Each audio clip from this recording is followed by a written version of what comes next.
અમૃતની મેલડી અલગ છું. એટલે મને શોખ નથી તો કોઈને દુઃખ દેવાનો. માણસનો શોખ છે માતાની પાસે દુઃખ લેવાનો.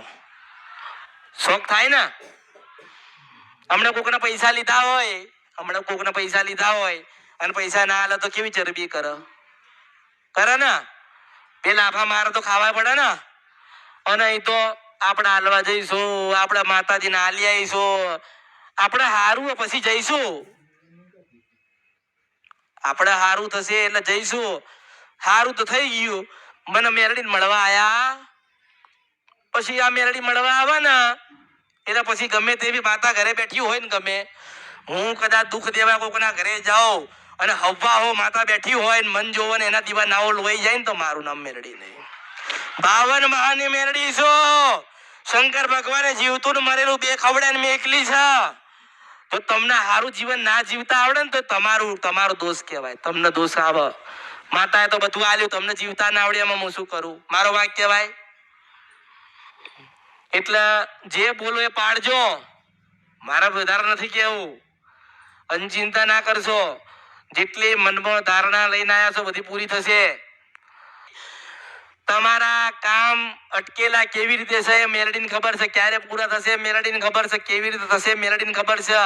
પણ તમારે મારા થવું પડે. હું પરીક્ષા લઉં એમાં પાસ થવું પડે.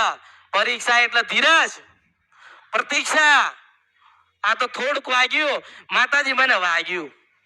તને વાગ્યું તો શું પાટો બાતું દવાખાને જા. એટલે જેનો જેવો ભાવ હોય ને, જેનો જેવો ભાવ હશે ને, હું મેરડી એવા એના આશીર્વાદ આલું છું. પહેલી વખત આયા હોય તો ધીરજ રાખજો, અને ધીરજ ના રહે તો થેલી લઈને બીજે જજો, ત્રીજે જજો, ચોથે જજો. મૂળા બંધાવજો, બાધા લેજો. પછી એવું લાગે ને કે જ્યાં ઠેકાણે ગયેલા ત્યાં ઠેકાણું બરાબર, તો ઠેકાણે બંધાઈ જજો. હું મેરડી છું.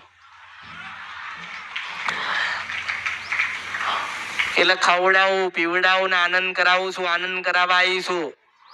આજે માનો કે 5 પ્રકારનું જમવાનું હતું, તમે ના ખાધું તમારી ભૂલ, તમારો ગુનો. મારે શું? મેં તો આપ્યું ને, મેં તો પીરસીને આપી દીધું. તમને ના ભાઈઓ, તમારો દોષ, તમારું કર્મ ધર્મ. મારે શું? માની ફરજમાં શું આવે? ધવડાવવાની. મેં ધવડાયા, તમને ધાવતા ના આપ્યા, મારે શું કરવાનું? એટલે દરેકનો મારા આશીર્વાદ. સુખી થજો.